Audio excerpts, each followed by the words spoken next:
यही लक्ष्य लेकर, यही साध्य लेकर हम भक्तामृत स्तोत्र की भाव यात्रा कर रहे हैं, क्योंकि कोई ना कोई मकसद अवश्य होना चाहिए।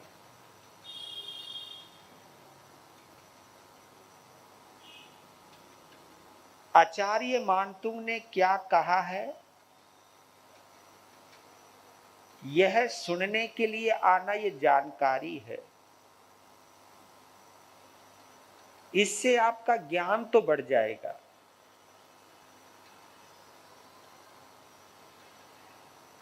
लेकिन आचार्य मानतुंग की भक्ति कितनी गहरी है,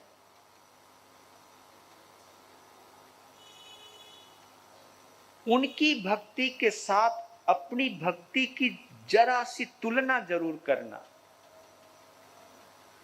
कि मेरे में क्या कमी रह गई। वे भी शरीरधारी थे, मैं भी शरीरधारी हूं,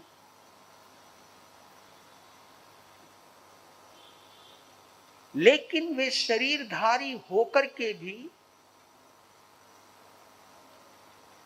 परमात्मा का इतना निकटता से अनुभव कैसे किया।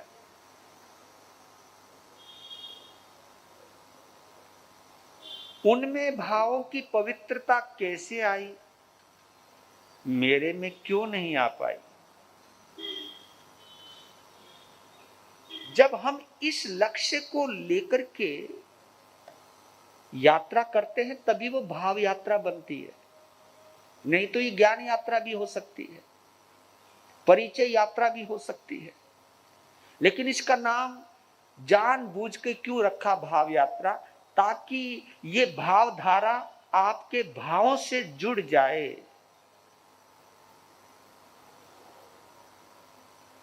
ये भाव यात्रा आपको भगवान से जोड़ दे, क्योंकि भाव यात्रा का मतलब होता ही है भगवान की तरफ यात्रा। उसी को भाव यात्रा कहते हैं, जो यात्रा हमें भगवान की तरफ लेकर के जाती।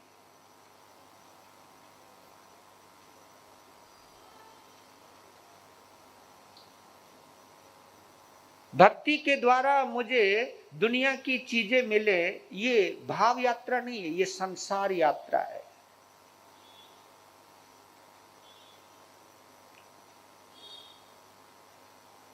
तो आचार्य मानतुंग की जो भक्ति की गहराई है, उस गहराई की सुगंध इन श्लोकों के माध्यम से मिलती है।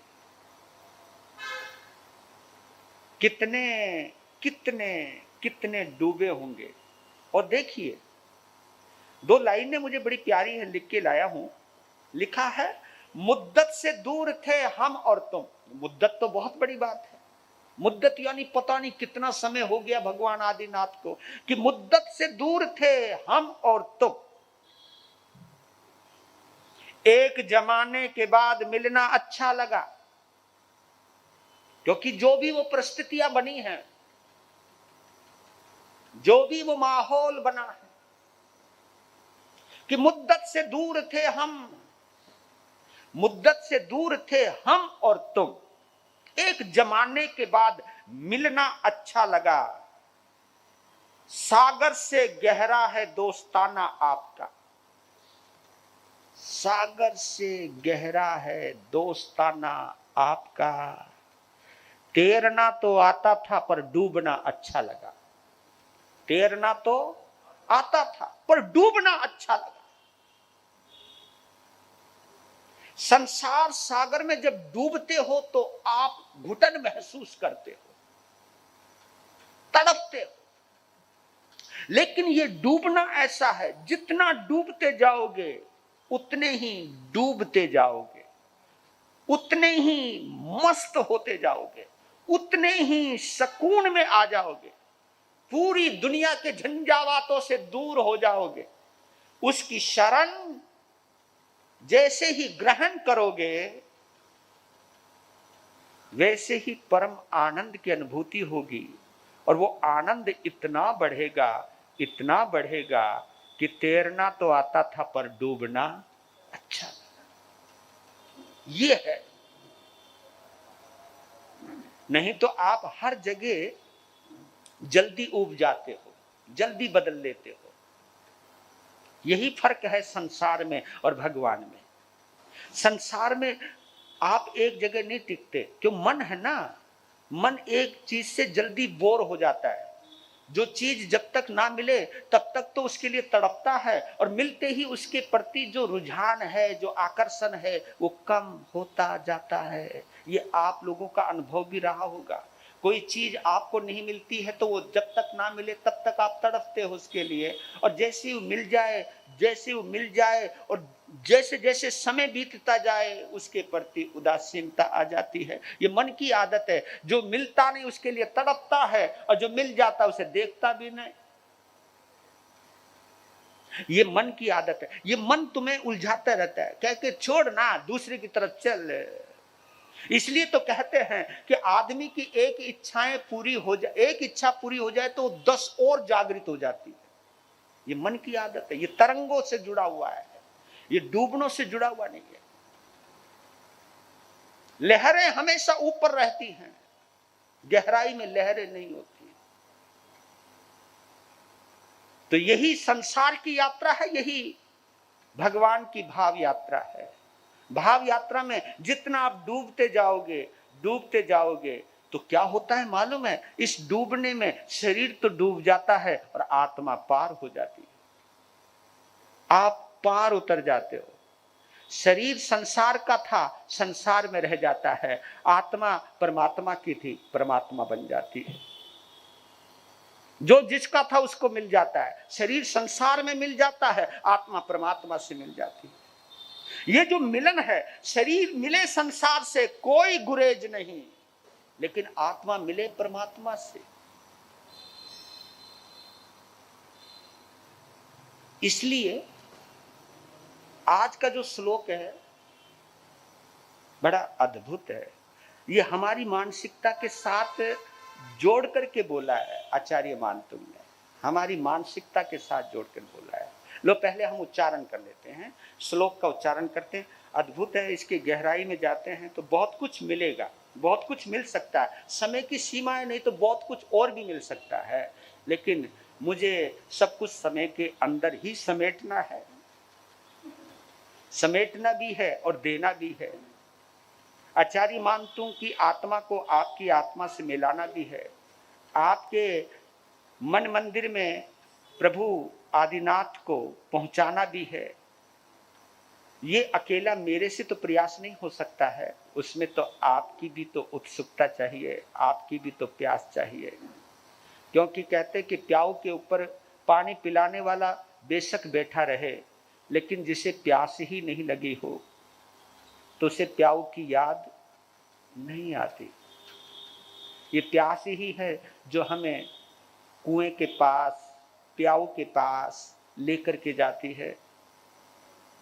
तो जितने भी ऑनलाइन सिस्टम से जुड़े हैं, जितने इस प्रांगण में बैठे हैं, सबसे पहले तो आपकी इस प्यास की मैं इज्जत करता हूं।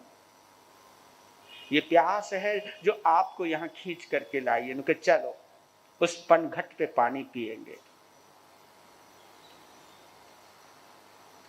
और ये प्यास लगातार बढ़ती रहे। और ये कहते कि ये प्यास, पानी की प्यास तो 1-2 गिलास पीने के प्यास बाद कुछ समय के लिए बुझ जाती है, लेकिन ये एक ऐसी प्यास है जितना पीते तो और बढ़ती जाती है, और बढ़ती जाती, नहीं और, नहीं और। चित्रम किमात्र यदिते त्रिदशांगनाभि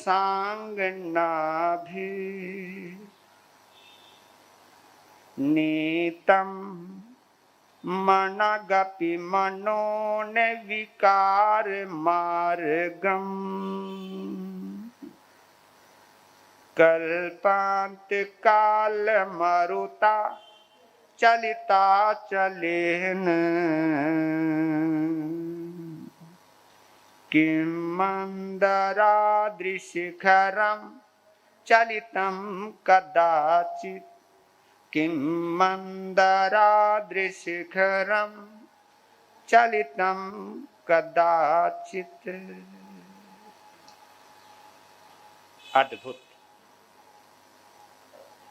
चित्रम किमत्र यदि ते त्रिदशांग नाभिर नीतम मनगपि न विकार मार्गम कल्पांत काल मरुता चलिता चलेन किम मंदराद्रि शिखरम चलितम कदाचित।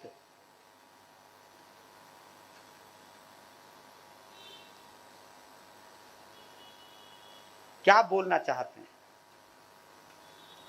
यदि ते भगवान, यदि ते यानी भगवान, यदि यानी अगर, ते त्रिदशांगनाभिर, त्रिदशांगना इसको कहते देवांगना, त्रिदशांगना। देखिए इसी में ही अर्थ छुपा हुआ है। देवांगनाओं का एक स्वरूप दिखा है। देवांगना कहिए, देवियां कहिए, अप्सराएं कहिए, उनके लिए एक बड़ा अच्छा शब्द दिया है आचार्य मानते ने, त्रिदशांगना। त्रिदशांगना का मतलब क्या? त्रिदशांगना का मतलब यह है कि बचपन, जवानी, बुढ़ापा यानी तीनों अवस्था में एक जैसे। इसका मतलब यह है,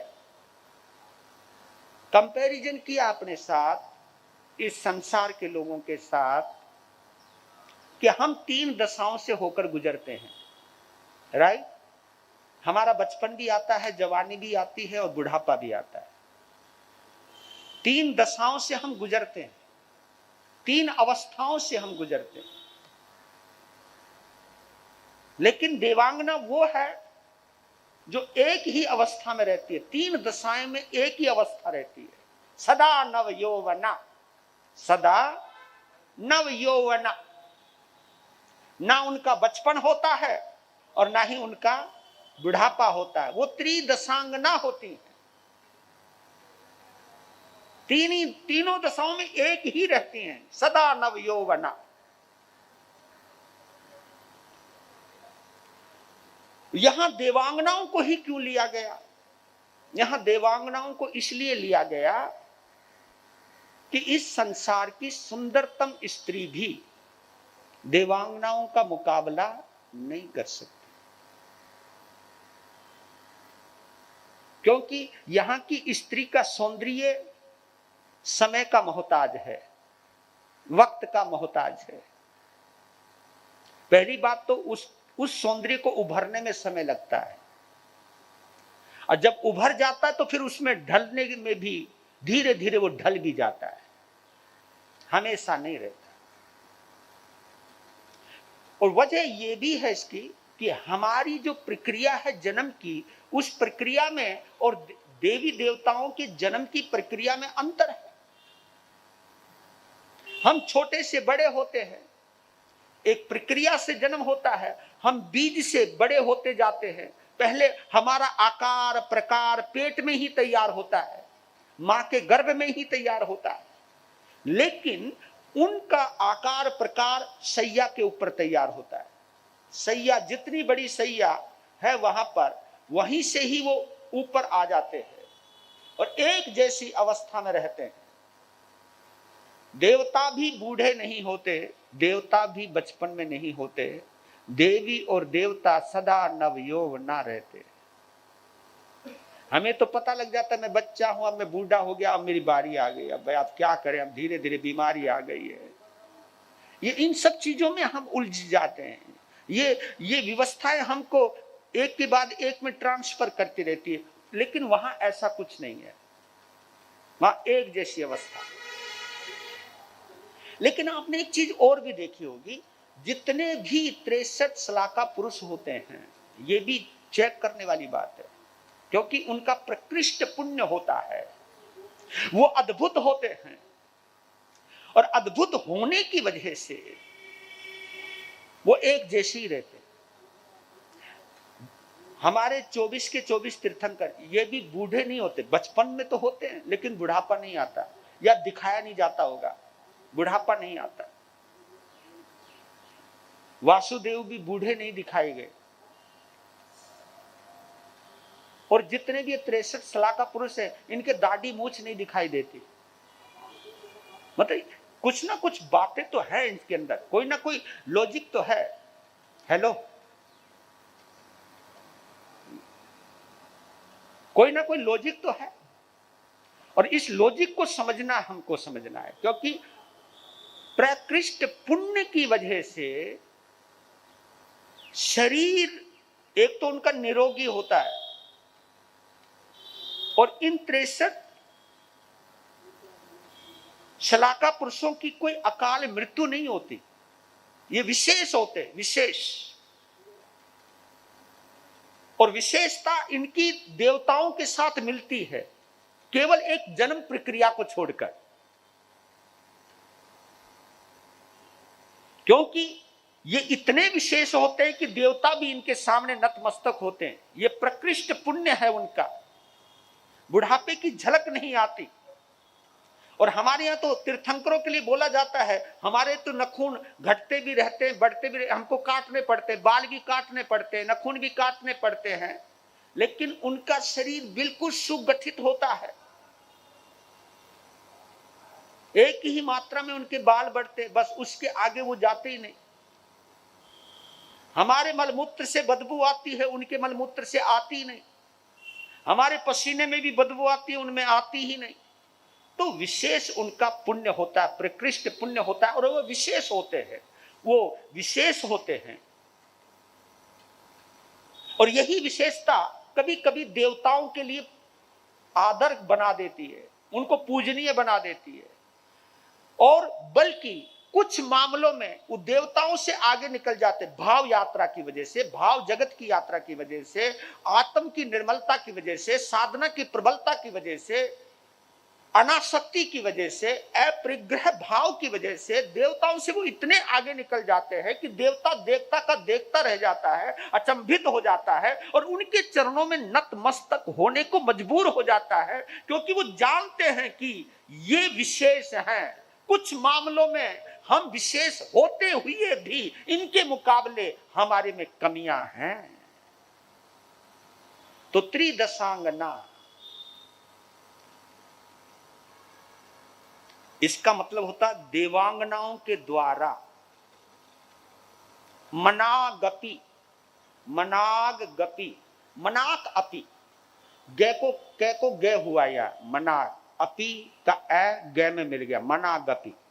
नहीं तो हम इसका संधि छेद करें तो मनाक अपि। मनाक अपि कहते किंचित भी, किंचित भी, किंचित भी, किंचित भी यानी थोड़ा सा भी, थोड़ा सा भी।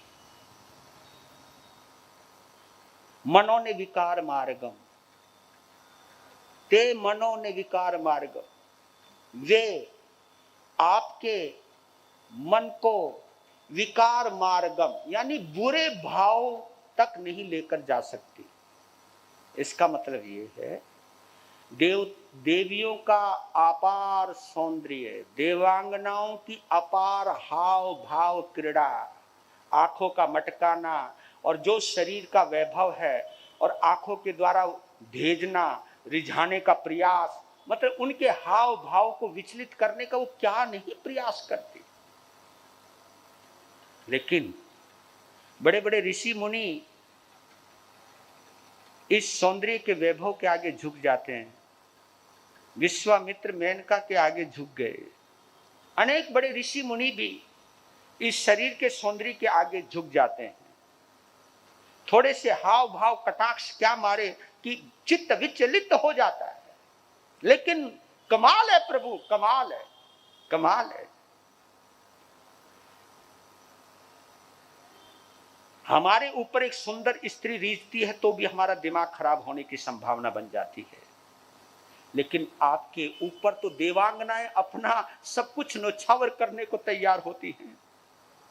लेकिन फिर भी कमाल है ना, मनो ने विकार मार्गम, आपके मन में कुछ भी बुरे भाव यानी शरीर के प्रति आकर्षण नहीं आता, विकार नहीं आते।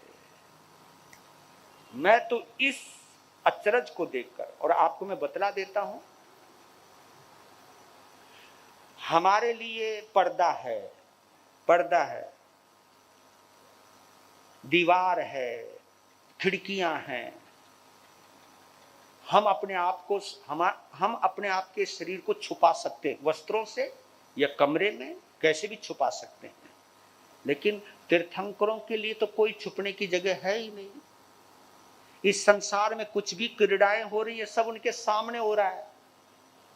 हम कोई गंदी फिल्में देखते हैं, कोई महानुभाव तो ऐसे होते अपने विकारों को जागृत करने के लिए गंदी फिल्में देखते हैं, सुप्त वासनाओं को जागृत करने के लिए गंदी फिल्मों का सहारा लेते हैं, कुछ दवाइयों का सहारा लेते हैं। यह भी नहीं सोचते कि अच्छा हुआ कि मेरे विकार शांत हो गए। नहीं नहीं नहीं नहीं, नहीं। विकार शांत नहीं होने चाहिए, भड़का नहीं चाहिए। मतलब हम कहां तक पहुंच जाते हैं, लेकिन वहां विकारों के जागृत होने के सब कुछ, तीनों लोकों में सब कुछ हो रहा है, लेकिन उन दृश्यों को देखने के बावजूद भी भगवान आप कितने सहज रहते हो। यहां पता चलता है कि प्रभु आप कितने मजबूत हो और हम कितने कमजोर हैं। इसके लिए बोला है चित्रम किमत्र अत्र किम चित्रम। इसका मतलब यह है, अगर हम इसका संधि छेद करेंगे तो अत्र किम चित्रम, जैसे वो नाट्यद्भुतम, इसमें आश्चर्य की क्या बात है। तो यही शब्द यहां पर आया है, चित्रम किमत्र, किमत्र यानी अत्र किम चित्रम। इसका मतलब यहां पर आश्चर्य की क्या बात है कि देवांगनाएं भी, उनके हाव भाव भी, उनकी काम क्रीड़ा भी, उनकी हास्य क्रीड़ा भी अगर आपको विचलित नहीं कर रही है तो इसमें आश्चर्य की क्या बात है, इसमें हैरानी की क्या बात है। क्योंकि कल्पांत काल मरुता चलिता चले न कि मंदराद्रि शिखरम चलितम कदाचित।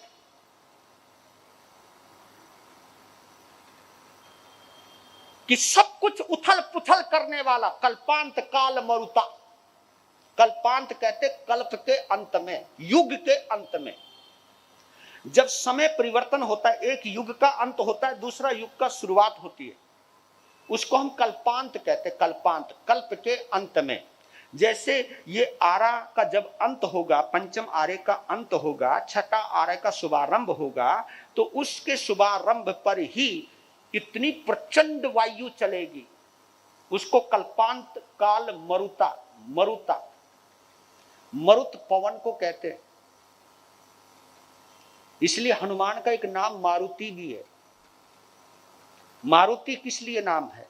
क्योंकि वो मरुत पुत्र हैं, पवन पुत्र हैं। वो, उनके पिता का नाम पवन है, तो पवन पुत्र हनुमान भी बोलते हैं उनको।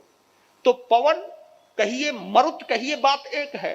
मरुत के पुत्र होने की वजह से मारुति है वो, मारुति। ये कार नहीं है, कार का नाम शायद इसलिए रखा कि गाड़ी हनुमान की तरह बढ़िया सी चले। नाम हो सकता है उसके पीछे कोई कल्पना हो। ये नाम तो दिया गया तो संजय गांधी का ही होगा, क्योंकि उसी ने ही इसकी फैक्ट्री खोली थी गुड़गांव के पास। तो शायद वो भगवान को मानते होंगे, कुछ ना कुछ मानता होगा कि नाम ऐसा रखना चाहिए प्रॉपर।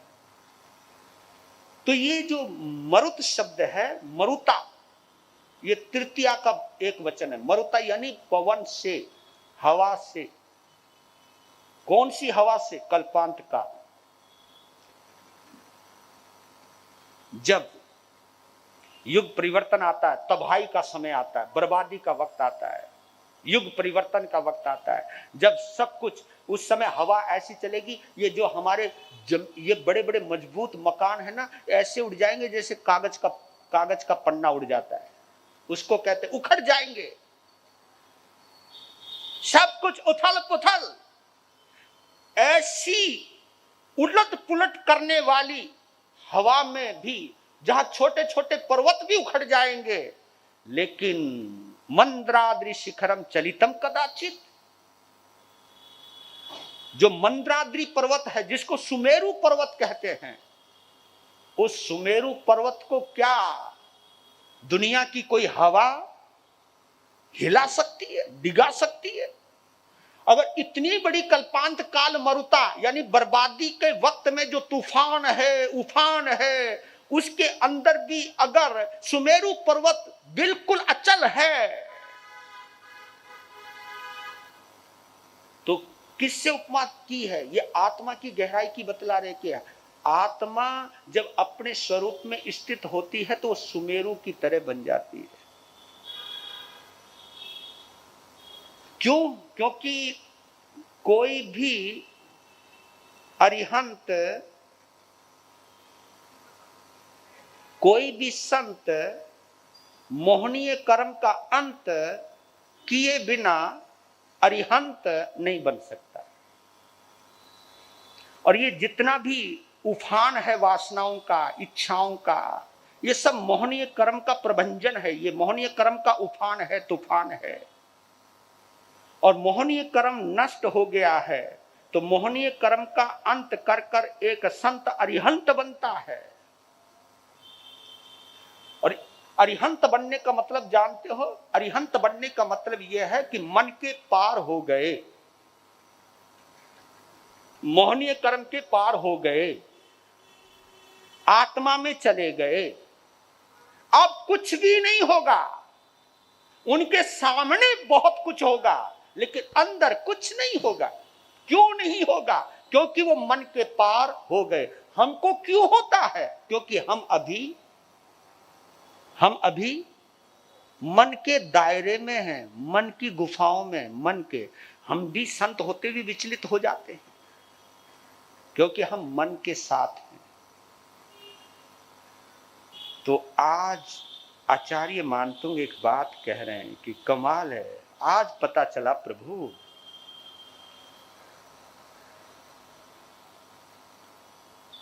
इस चुंधियाने वाले संसार में अगर हम अपने आप को जमा के रखते तो ये तो आश्चर्य की बात है।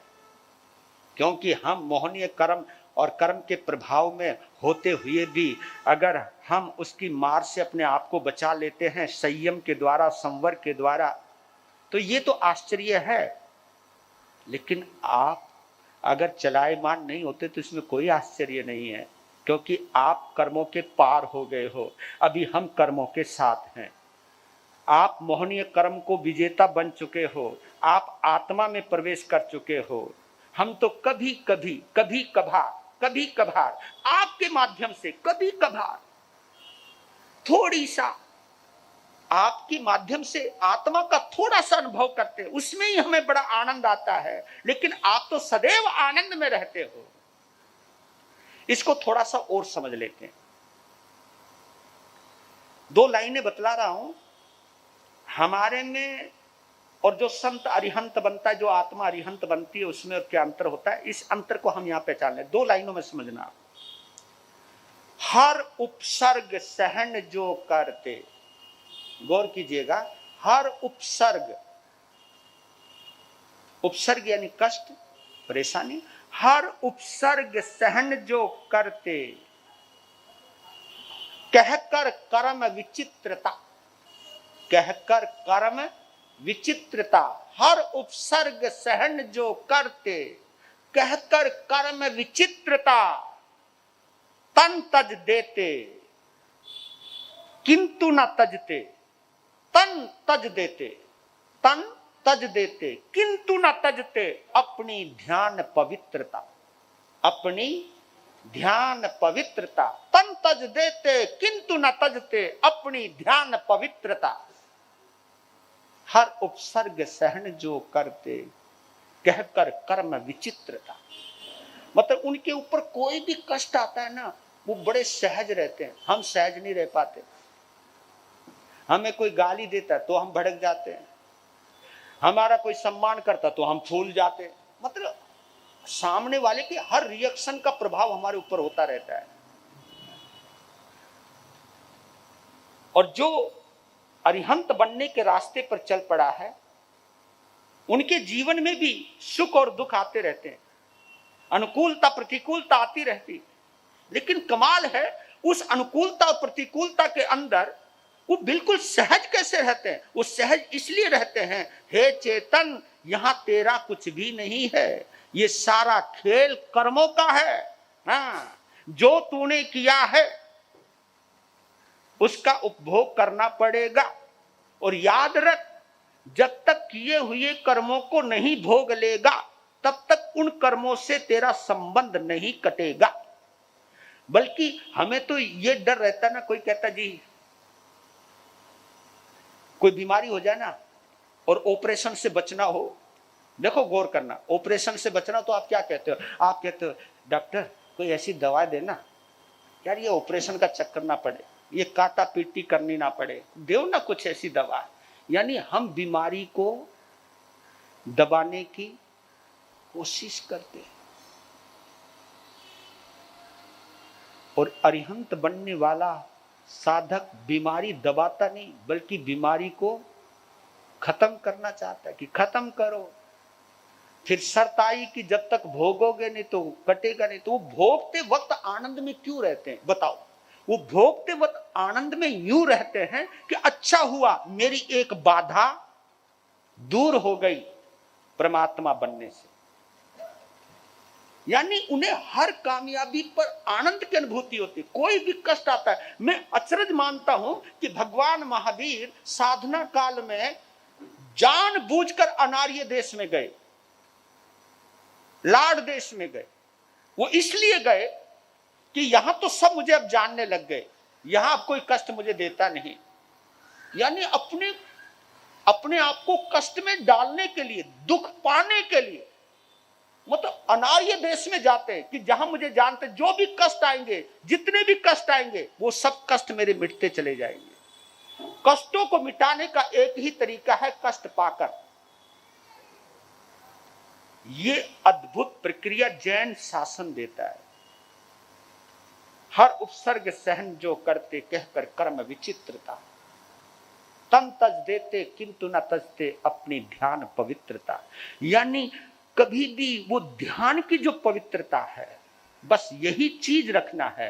क्यों? हम और तुम जो छदमस्त हैं, वो इसलिए छदमस्त हैं कि कभी भी हम डिग जाते हैं, कोई भी हमको डिगा देता है, कोई भी हमको विचलित कर देता है। एक छोटी सी प्रतिकूलता में भी हमारे चेहरे पर सलवटें आ जाती है, हमारी आंखों में आर्त ध्यान उतर आता है, हम रोने लग जाते हैं, विलाप करने लग जाते हैं, संलाप करने लग जाते हैं। लेकिन इसकी एक चीज और भी बतला देता हूं, ये थोड़ी गहरी बात हो जाएगी, कोशिश करता हूं उसको सरलता से समझाने की। वासना को जीतना कठिन क्यों है, ये बहुत जरूरी है। तो बात वासना की नहीं है, बात संज्ञाओं की है। और संज्ञा केवल एक ही नहीं है, संज्ञा चार है। आहार संज्ञा, भय संज्ञा, मैथुन संज्ञा और परिग्रह संज्ञा। संज्ञा का मतलब जानते हो? ये संज्ञाएं मोहनीय कर्म से जुड़ी हुई हैं। भूख जिसकी वजह से लगती है उसे हम आहार संज्ञा कहते हैं।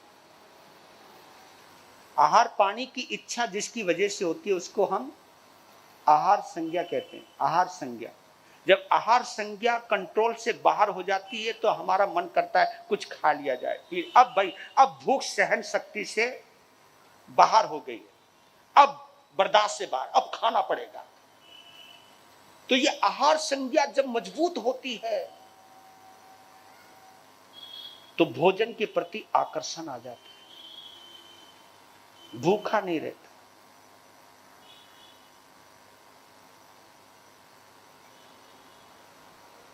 यहां इस अंतराय कर्म का कुक्षेपम जो करते हैं वही नोकारसी, पोरसी, डेढ़ पोरसी, दो पोरसी, नो आयनबिल, एकासने, व्यासने, व्रत, उपवास वो करते हैं जिनकी आहार संज्ञा का अंतराय टूट रहा है।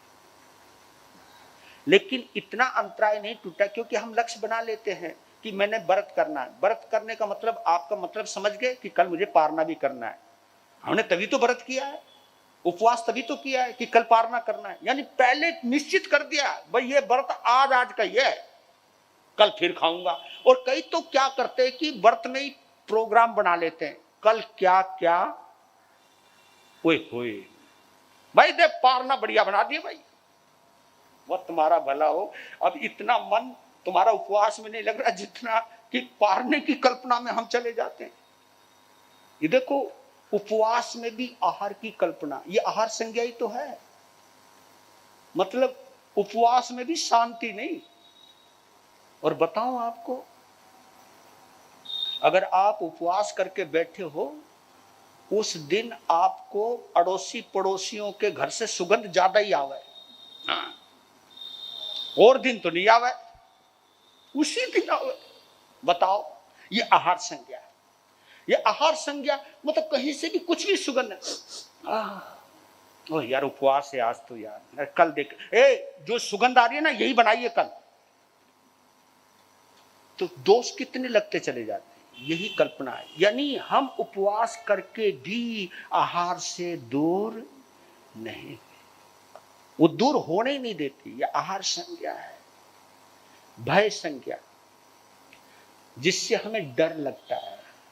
कहते ना जो आदमी बहुत डरपोक होता है उसकी भय संज्ञा बड़ी मजबूत होती है ना। कईयों को तो छिपकलियों से भी डर लगता है, हाँ, कोकरोच से। हाँ, वो बेचारा भोला भाला सा, पर जी जब आवे तो चीख निकल जाए। ये जो छोटी छोटी चीजों से जो डर लगता है। और कई लोग तो भविष्य की कल्पना से भी डर जाते हैं, आगे क्या होगा, अभी हुआ कुछ नहीं, आगे क्या होगा। भविष्य की कल्पना से डर जाता है बंदा, सामने की मुसीबत से डर जाता है बंदा, एकदम डर लगता है, भयभीत रहता है। हमें मृत्यु से भी भय लगता है, ये भी भय संज्ञा है। जीने की इच्छा है, ये भी भय संज्ञा है।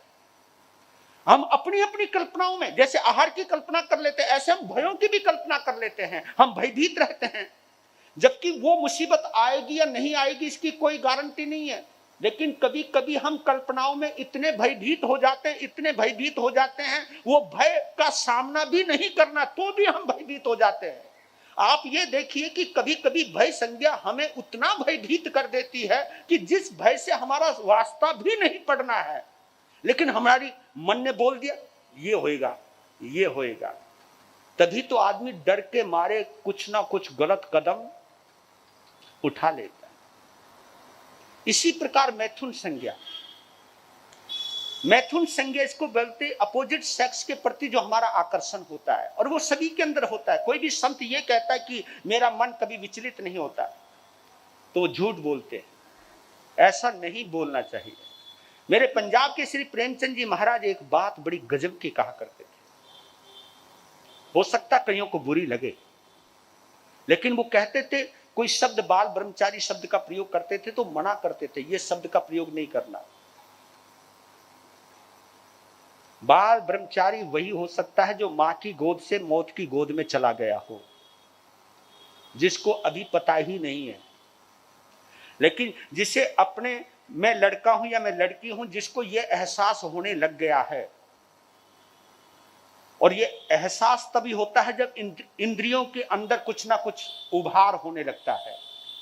और ये उसी मैथुन संज्ञा का ही परिणाम होता है कि जो हमें ये एहसास दिलाता है कि मैं कौन हूं, मेरा जेंडर क्या है।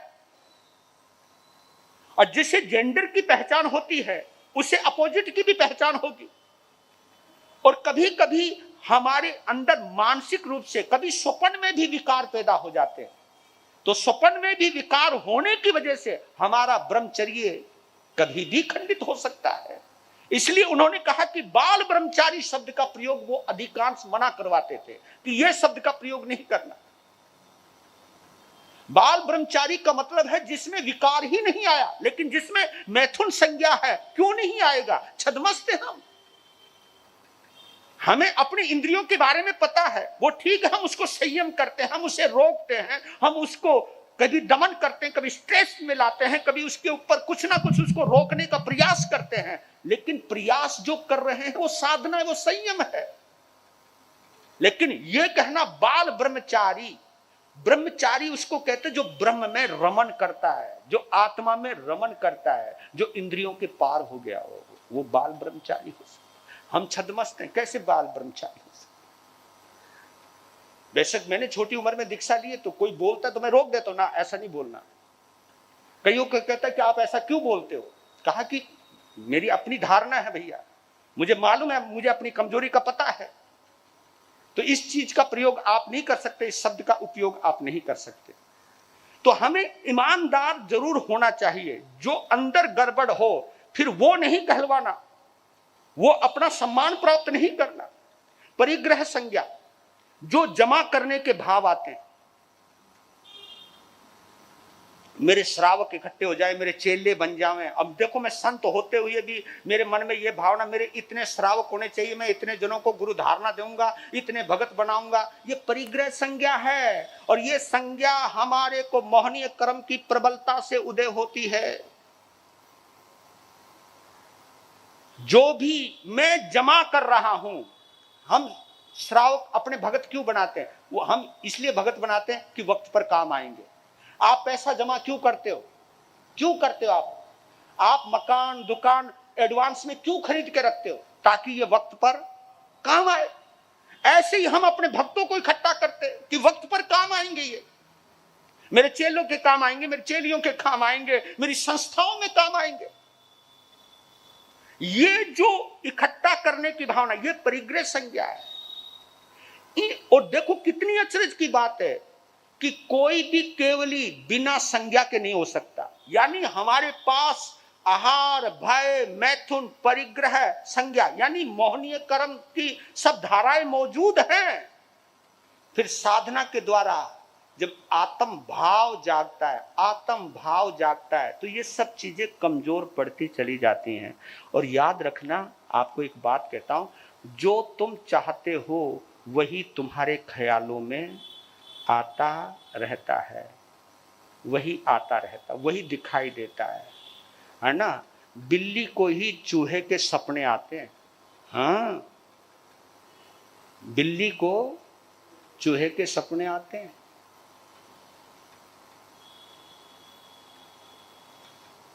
कपड़े बेचने वालों को कपड़े सपने में भी कपड़े के थान फाड़ता रहता है। एक बार तो इतना तगड़ा सपना आया कि रात को सो रहा था, अपनी चादर ही फाड़ दी। पता नहीं कौन सा जोश आ गया होगा। वो नाप रहा था दुकान में कपड़ा, फाड़ रहा था दुकान में कपड़ा, उसे क्या पता वहीं फाड़ दिया। कभी कभी सपनों में भी ये काम हो जाता है, अपनी चादर फाड़ दी। उठा, उसके घरवाले ने कहा रुको ना, उठो, क्या कर रहे हो तुम? क्या हुआ? ये चादर क्यों फाड़ दी? ओए होए, ये पार्वती में क्या बताऊं, मैं तो दुकान में था, मुझे नहीं पता, तो मैं यहां पड़ा हुआ हूं। कभी कभी इतनी चीजें हो जाती हैं कि आदमी कहीं रहता है, असर कहीं दिखाता है। मैंने मोतिया खान में ये दृश्य देखा था। एक आदमी माला फेर रहा था, माला फेरते फेरते नमो अरियंतानम, गुड़ के भाव इतने, वो पता नहीं दुकान में बैठा था, मरण माला भी फेर रहा, दुकान में भी नमो सिद्धानम, दाल के भाव इतने, चावल के भाव इतने, नमो आयरियानम। और जब उसने बोला होगा, जब नमो लोई समसानों की बारी आई, तो उसने कहा कि इतने में दे दे, देना है तो दे। नमो लोई समसानम नहीं देता, वो माला गई बाहर। ओह, नमो लोई समसानम। अब बताओ, अब नौकार मंत्र क्या करेगा ऐसे बंदे का? नहीं हो सकता। ये दृश्य तो मेरी आंखों के सामने का, ये मैं कोई काल्पनिक कहानी नहीं बता रहा हूं, ये ऐसा होता है। माला हमने दी थी पकड़ा के, उनके भाई साहब हिलाया उसको, वो फिर भी पता नहीं कहां से आ जाते हैं नालायक कहीं के, सो पंच नमोकारो। तो ऐसी घटनाएं जब घटित होती, ये मन के अंदर भरा हुआ रहता है, ये सब कुछ भरा हुआ रहता है। क्योंकि कभी कभी हम सपनों में वो बड़बड़ाते जो अंदर जमा होता है, अंदर जमा होता वो बड़बड़ाने लग जाते हैं। समय आपका हो गया। तो बोल रहे हैं कि चित्र किमत्र यदि ते त्रिदशांग नाभिर नीतम मना गपी मनो निविकार मार्गम कल्पांत काल मरुता चलिता चले न। किम मंदराद्रि शिखरम चरितम कदाचित, कि अगर हे प्रभु आपको देवांगनाओं के हाव भाव भी अगर प्रभावित नहीं करते तो इसमें कोई आश्चर्य की बात नहीं है, कोई आश्चर्य की बात नहीं। उसी तरह आश्चर्य की बात नहीं है जैसे चाहे कितना ही बड़ा तूफान हो, प्रभंजन हो, वो मंदराद्रि पर्वत को कोई भी हानि नहीं पहुंचा सकता है। इसलिए इस संसार की हवा आपके ऊपर कोई असर नहीं डालती है। हमको भी ऐसी हिम्मत दो कि इस संसार की हवा का असर हम पे भी ना हो। और आचार्य मानतुंग ये कहना चाहते हैं कि जिसने नाम का सहारा ले लिया, जो उसमें डूब गया, वो संसार से छूट गया। जो संसार से छूट गया तो संसार की बातें भी छूट जाती हैं। वीर नाम के हीरे मोती, गुरु नाम के हीरे मोती, मैं बिखराऊं गली गली, ले लो रे कोई राम का प्यारा, शोर मचाऊं गली गली।